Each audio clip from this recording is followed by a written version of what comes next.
Welcome students, welcome back to our channel Winners Versatile. Students, आज हम अपना Indian economic development का नया टॉपिक स्टार्ट करने वाले हैं, long term objective. So long term objective जानने से पहले हमारे लिए ये इंपॉर्टेंट है कि लॉन्ग टर्म ऑब्जेक्टिव्स हमारी कंट्री के अंदर प्रिवेल क्यों करे गए थे। जैसा कि हमने बात करी थी 1947 के अंदर हमारे जो ब्रिटिशर्स थे उससे पहले उन्होंने हमारी कंट्री को टोटली एक्सप्लॉइट कर दिया गया था। हमारी कंट्री कंडीशंस बहुत ही ज़्यादा मिसरेबल हो चुकी थी, जिसकी वजह से हमारी कंट्री का जो डेवलपमेंट था वो बिल्कुल लैक हो चुका था।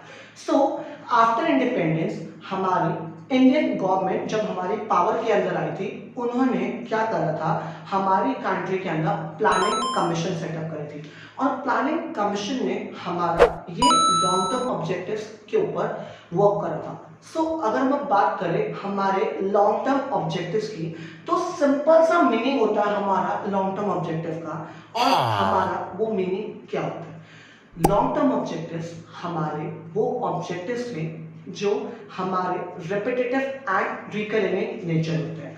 इसका मतलब क्या हुआ कि लॉन्ग टर्म ऑब्जेक्टिव्स हमारे वो ऑब्जेक्टिव्स थे जो हमारे हर 5 ईयर प्लान के अंदर कॉमन रहते थे। For an example, generation of employment opportunities. हमारी कंट्री के अंदर हमारा जो ऑब्जेक्टिव था वो हमारा ये था कि कंट्री के अंदर जितने भी पढ़े लिखे लोग हैं उन्हें हमारे को क्या करना है, एम्प्लॉयमेंट अपॉर्चुनिटीज प्रोवाइड करवानी है।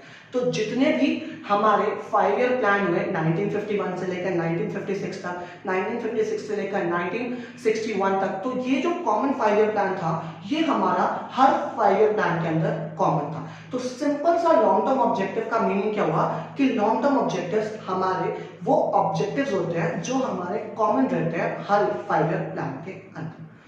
जैसा अब हमने मीनिंग करा, अब मीनिंग के अंदर अब हमारे को क्या करना है, हमारे स्टेप्स पढ़ने हैं कि कौन कौन से ऐसे ऑब्जेक्टिव्स थे लॉन्ग टर्म के अंदर जो हमारे प्लानिंग कमीशन ने सेटअप करे थे कि इन ऑब्जेक्टिव्स को तो हमारे को अचीव करना ही करना है। So let's start. हमारा फर्स्ट लॉन्ग टर्म ऑब्जेक्टिव जो हमारा था वो था हमारा जनरेशन ऑफ एम्प्लॉयमेंट अपॉर्चुनिटीज, मतलब फुल एम्प्लॉयमेंट। फुल एम्प्लॉयमेंट का मतलब क्या होता है स्टूडेंट्स, जैसे एक इंसान कंट्री के अंदर पढ़ा लिखा है, वो एबल है और वो उस चीज को कर सकता है।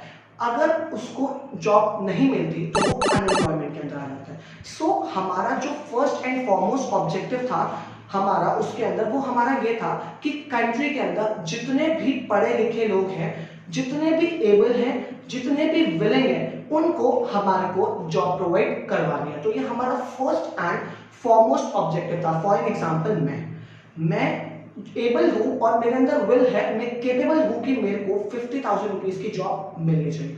अगर मुझे वो जॉब मिल जाती है तो वो क्या होगा, फुल एम्प्लॉयमेंट लेवल, मतलब कंट्री के अंदर 100% एम्प्लॉयमेंट अपॉर्चुनिटीज जनरेट करवाना। मतलब जितने भी कंट्री के अंदर पढ़े लिखे लोग हैं, अगर वो एबल हैं, वो उस चीज को कर सकते हैं, अगर हम उसके अकॉर्डिंग उसको जॉब मिल जाती है तो वो हमारी कंडीशन क्या होती है, फुल एम्प्लॉयमेंट लेवल। तो ये हमारा फर्स्ट एंड फॉरमोस्ट ऑब्जेक्टिव था जो हमारा लॉन्ग टर्म के अंदर हमारा हर 5 ईयर प्लान के अंदर हमारा कॉमन था कि इसको हमारे को अचीव करना ही करना है। सो आफ्टर दैट हमारा जो सेकंड ऑब्जेक्टिव जो हमारे को अचीव करना था, जो हमारा हर 5 ईयर प्लान के अंदर हमारा कॉमन रहा, वो था हमारा, अगर हम बात करें मॉडर्नाइजेशन। मॉडर्नाइजेशन का हमारा सिंपल सा मीनिंग होता है कि हमारे को कंट्री के अंदर न्यू टेक्नोलॉजीज को लाना। इनोवेशन, अगर हम सिंपल सी बात करें, हमारा जो दूसरा ऑब्जेक्टिव था वो था हमारा इनोवेशन। इनोवेशन का मतलब क्या होता है, upgradation of technologies.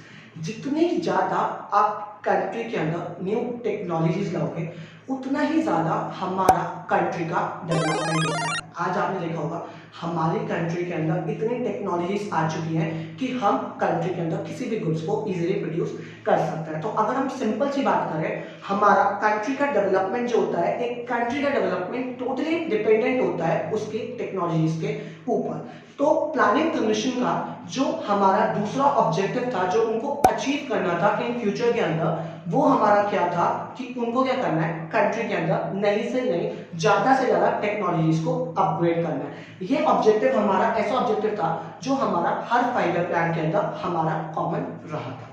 So after that अगर हम बात करें हमारे थर्ड ऑब्जेक्टिव की, तो हमारा थर्ड ऑब्जेक्टिव था inequality distribution means squeeze distribution. इस ऑब्जेक्टिव का मतलब हमारा बिल्कुल सिंपल सा है कि रिच और पुअर के बीच के गैप को कम करना। अगर हम बात करें एक कंट्री की नेशनल इनकम हमारी इंक्रीज हो रही है, लेकिन वो नेशनल इनकम सिर्फ एक रिच पीपल के इनकम से इंक्रीज हो रही है, तो उस इनकम का कोई भी एडवांटेज नहीं है। अगर हम बात करें अगर रिच और रिच हो रहा है और पुअर हो रहा है, तो उस एडवांटेज का हमारा कोई भी फायदा नहीं है। तो यही हमारा ऑब्जेक्टिव था, हमारा जो हर कॉमन रहा हमारे 5 ईयर प्लान के अंदर। हमारा ऑब्जेक्टिव क्या था कि हमारे को क्या करना है, रिच और पुअर के डिफरेंस को कम करना है। मतलब अगर हमारी नेशनल इनकम पुअर पीपल के इनकम के इंक्रीज होने से हमारी इंक्रीमेंट हो रहा है, तो उस चीज का हमारा एडवांटेज था, और वही हमारा थर्ड कॉमन ऑब्जेक्टिव था 5 ईयर प्लान के अंदर जो हमारे को अचीव करना था। सिंपल अगर हम इन शॉर्ट बात करें, स्क्वीज डिस्ट्रीब्यूशन का हमारा सिंपल सा मीनिंग था कि कंट्री के अंदर इनइक्वालिटी डिस्ट्रीब्यूशन ऑफ इनकम को कम करना, मतलब रिच और पुअर के डिफरेंस को कम करना। ये हमारा थर्ड ऑब्जेक्टिव था जो कंट्री के अंदर हमारा अचीव करना चाहते थे हम लॉन्ग टर्म ऑब्जेक्टिव्स के थ्रू।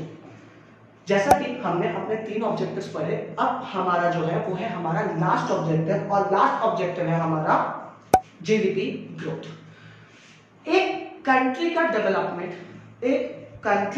डेवलपमेंट टोटली हमारा डिपेंडेंट होता है जीडीपी के ऊपर। अगर हम बात करें, एक जीडीपी ग्रोथ बहुत ही इंपॉर्टेंट रोल प्ले करती है एक कंट्री के डेवलपमेंट के ऊपर। अगर आपकी जीडीपी बढ़ रही है, इट मींस आपकी कंट्री डेवलप हो रही है। अगर आप कंट्री की जीडीपी नहीं बढ़ रही, इट मींस हमारी कंट्री अंडर डेवलप हो रही है। अगर हम बात करें, जीडीपी ग्रोथ हमारी टोटली डिपेंडेंट होती है हमारी प्रोडक्शन के ऊपर, प्रोडक्टिविटी के ऊपर। अगर आपकी कंट्री की प्रोडक्शन कॉन्टिन्यूसली इंक्रीज हो रही है, इट मींस आपकी कंट्री की जीडीपी इंक्रीज हो रही है। अगर आपकी कंट्री की जीडीपी इंक्रीज नहीं हो रही, मतलब प्रोडक्शन लैक हो रही है, कम हो रही है, इट मींस आपका क्या हो रहा है, productivity per hectare of land बहुत ज्यादा कम जा रही है, जो आपकी जीडीपी ग्रोथ इंक्रीज नहीं करता। तो अगर हम बात करें, हमारा सिंपल सा प्लानिंग कमीशन के अंदर लॉन्ग टर्म ऑब्जेक्टिव हमारा था जो हमारा हर 5 ईयर प्लान के अंदर कॉमन रहा कि उनको क्या करना है, अपनी जीडीपी को इंक्रीज करना है।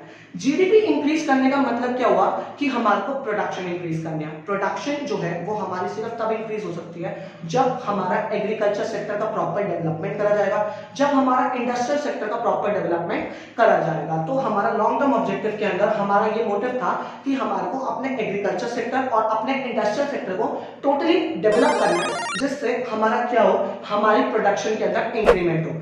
प्रोडक्शन के अंदर इंक्रीमेंट होगा, हमारा प्रॉफिट ज्यादा होगा।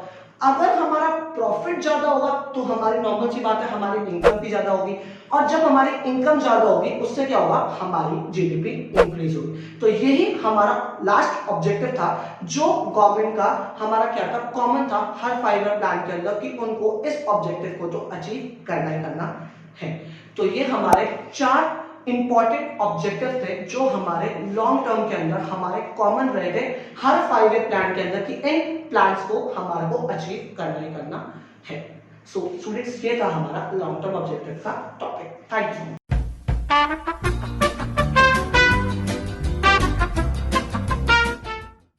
हेलो माय डियर स्टूडेंट्स, अभी विहान सर ने आपको बताया है लॉन्ग टर्म ऑब्जेक्टिव्स के बारे में। मुझे पूरी उम्मीद है आपको लॉन्ग टर्म ऑब्जेक्टिव्स बहुत ही अच्छे से क्लियर हो गए होंगे। मैं आपको बताने वाला हूँ शॉर्ट टर्म ऑब्जेक्टिव्स के बारे में। क्या थे ये शॉर्ट टर्म ऑब्जेक्टिव्स? आजादी तो हमें मिल गई, लेकिन अभी भी हमारी इकोनॉमी बिल्कुल धराशायी थी। ठीक है, there was no growth at all. सुई से लेकर प्लेन तक हम फॉरेन कंट्रीज पर डिपेंड थे। हम वहीं से अपनी सारी चीजों को इंपोर्ट किया करते थे। एक एक चीज, खाने की चीजों से लेकर पहनने की चीजों तक सारी चीजें हम विदेशों से मंगाया करते थे। तो अपनी इकोनॉमी को उठाने के लिए सरकार ने कुछ सोचा। क्या सोचा? फिर सरकार ने उसके बाद लॉन्च किए short term plan. Short term plan का मेन मकसद क्या था? एक चीज पर फोकस करो, उसकी तरक्की करो, उसकी तरक्की हो जाएगी, दूसरी तरफ शिफ्ट हो जाओ।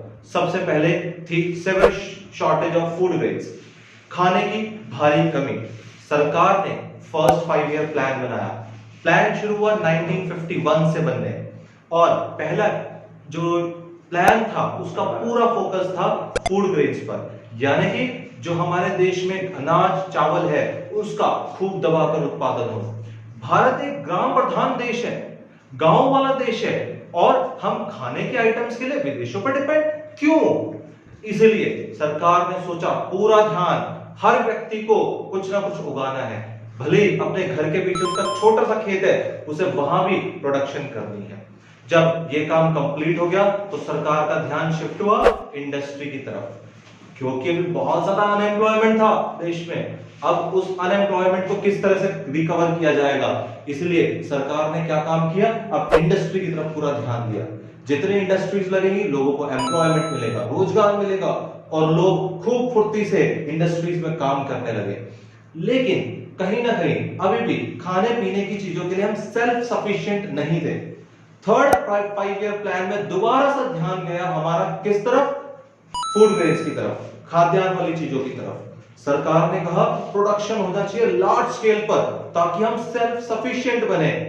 उसके लिए लोगों ने भी पूरी जान लगाई और सरकार ने इंट्रोड्यूस किया ग्रीन रेवोल्यूशन 1960s के दौरान। और ग्रीन रेवोल्यूशन में मैक्सिको से गेहूं के चावल के बीज मंगाए गए, अलग अलग देशों से जहां पर प्रोडक्शन ज्यादा होता था, स्पेशली मैक्सिको से गेहूं के बीज मंगाए गए, और फिर हमने उन बीजों को बोना शुरू किया और हम सेल्फ सफिशिएंट बन गए। किसमें? फूड ग्रेन्स के मामले में। ठीक है, खेती का जो पैदावार थी वो बहुत लार्ज स्केल पर होने लगी इंडिया में। ठीक है, तो ये तीनों 5 ईयर प्लान आपको क्लियर हो गए होंगे। अब चौथे प्लान में मैं बताता हूं, ये चल रहा है शॉर्ट टर्म प्लान, यानी कि एक 5 साल में पूरा फोकस एक साइड पर होकर।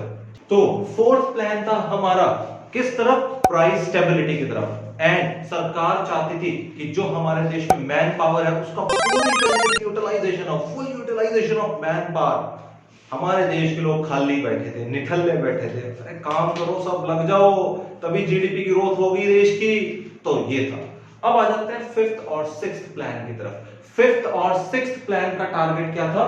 फिफ्थ और सिक्स्थ प्लान का टारगेट था पॉवर्टी एलिवेशन, किसी भी तरीके से गरीबी को कम किया जाए देश में। हमारे देश में गरीबी बहुत ज्यादा थी, 30% से ज्यादा लोग गरीब थे उस टाइम भी। ठीक है, तो सरकार का जो टोटल टारगेट था वो था कि किसी भी तरीके से गरीबी को खत्म किया जाए। अब गरीबी खत्म करने के बाद सरकार का ध्यान देखते हैं किस तरफ जाता है। तो 7th प्लान से थोड़ा सा गवर्नमेंट का ध्यान शिफ्ट हो जाता है किसकी तरफ? एम्प्लॉयमेंट अपॉर्चुनिटीज की तरफ। अब सरकार ये देखती है कि अभी भी हमारे देश में काफी लोग अनएम्प्लॉयड है। ठीक है, तो there are still many people who are unemployed. ठीक है, दे आर डूइंग नथिंग। तो इसलिए अब 7th प्लान में सरकार पूरा ध्यान देती है एम्प्लॉयमेंट अपॉर्चुनिटीज को क्रिएट करने के लिए। 8th प्लान में सरकार का जो पूरा ध्यान हो जाता है वो एम्प्लॉयमेंट की तरफ ही रहता है 8th प्लान में भी, लेकिन साथ ही साथ सरकार चाहती है यूनिवर्सलाइजेशन ऑफ एजुकेशन। सरकार चाहती है कि एजुकेशन हर व्यक्ति तक पहुंचे, एजुकेशन को कंपलसरी बनाया जाता है। ठीक है, जबकि नेक्स्ट प्लान में, यानी कि अब मैं पहुंच गया हूं 9th प्लान की ओर। 9th प्लान में फिर से प्राइस स्टेबिलिटी की तरफ ध्यान दिया जाता है। 9th प्लान में फिर से प्राइस स्टेबिलिटी की तरफ, और अब ध्यान थोड़ा सा शिफ्ट हो जाता है किस तरफ? हमारे एनवायरनमेंट की तरफ। ठीक है, अब सरकार दोबारा से प्राइस स्टेबिलिटी की तरफ ध्यान देती है और पूरा फोकस कर देती है अपने एनवायरनमेंट की तरफ, क्योंकि अब साथ के साथ एनवायरनमेंट को भी बचाना है। इधर समिट चल रहे थे रियो दे जनेरियो ब्राजील में, तो उस समिट के बाद भी पूरी दुनिया का ध्यान एनवायरनमेंट की तरफ खिंच रहा था, सस्टेनेबल डेवलपमेंट की तरफ खिंच रहा था। तो यही हमारा ऑब्जेक्टिव था 9th प्लान का। 10th प्लान में गवर्नमेंट का ध्यान जाता है बेटर क्वालिटी ऑफ लाइफ की तरफ। गवर्नमेंट चाहती है कि हमारे देश के नागरिकों का जीवन बढ़िया हो, ठीक उस रिगार्डिंग स्टेप्स लिए जाते हैं। जबकि 11th प्लान जो था एक कंबाइंड प्लान बनाया गया, बहुत सारी चीजों को साथ में रखकर, मतलब उसमें सरकार का ध्यान था कि किसी तरह से जॉब क्रिएशन भी किया जाए।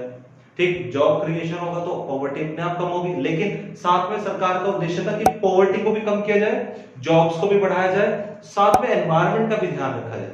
अब लास्ट प्लान बचता है आपका 12th प्लान। 12th प्लान में सरकार का क्या फोकस रहा? 12th प्लान में सरकार का फोकस फिर से आ जाता है सस्टेनेबल डेवलपमेंट की तरफ। तरक्की होती रहनी चाहिए, साथ के साथ हमें अपने एनवायरनमेंट को भी प्रोटेक्ट करना है, इंक्लूसिव ग्रोथ की तरफ, सस्टेनेबल डेवलपमेंट की तरफ, इस तरफ सरकार का ध्यान खिंच जाता है। मुझे पूरी उम्मीद है ये जो मैंने आपको शॉर्ट टर्म प्लान्स बताए हैं ये आपको बहुत ही अच्छे से समझ में आ गए होंगे। एक एक प्लान बहुत इंपॉर्टेंट है क्योंकि सरकार, अच्छा मैं एक चीज और बता दूं, बहुत ही डीप चीज बता रहा हूं, ध्यान से सुन लीजिएगा। वैसे जो ज्यादातर गवर्नमेंट्स होती है ना हमारे देश की, वो शॉर्ट टर्म प्लान की तरफ ज्यादा रुझान रखती है। बताओ क्यों? चले मैं बताता हूं क्यों, ऐसा क्यों है। सरकारों का जो टाइम पीरियड होता है, टेन्योर होता है, वो 5 साल होता है, ठीक है। 5 साल के बाद दोबारा से इलेक्शंस कंडक्ट किए जाते हैं। अब सरकार की सोच में ये रहता है कि भाई 5 साल बाद पता नहीं हमारी सरकार चलेगी या नहीं चलेगी, हम वापस सत्ता में आएंगे या नहीं आएंगे, तो इसलिए वो प्लान्स बनाना ज्यादा प्रेफर करते हैं जिनका रिजल्ट जल्दी आ जाए, ठीक, एज सुन एज पॉसिबल आ जाए, ठीक, जिससे कि वो लोगों को नजर में आए और उनका री इलेक्शन हो सके। इसलिए जो सरकारें हैं वो शॉर्ट टर्म प्लान की तरफ ज्यादा ध्यान देती है, जबकि विहान सर ने आपको लॉन्ग टर्म प्लान्स के बारे में बताओगे। लॉन्ग टर्म प्लान सरकारें बहुत कम बनाती है, ठीक है, क्योंकि उन्हें पता है 5 साल बाद सपोज कीजिए, मान लीजिए कोई प्लान बनाया उन्होंने 12 साल का, 16 साल का, 18 साल का, जिसका रिजल्ट 18 साल बाद आएगा, तो पता नहीं तब कौन सी सरकार होगी, तो ऑब्वियसली क्रेडिट किसको जाएगा? उस दूसरी सरकार को चला जाएगा, उस प्लान का, लॉन्ग टर्म प्लान का क्रेडिट को दूसरी सरकार ले जाएगी, जबकि काम वो किसी और सरकार का होगा। तो ये बातें बहुत ही अच्छे से ध्यान में रखना और सेव कर लेना जो मैंने बताई। बहुत डीप डिटेल्स मैंने आपको दी है इन दोनों के बीच में, ठीक है। So thank you students, bye bye, keep watching Vinesh versatile, do not forget to subscribe and share the video.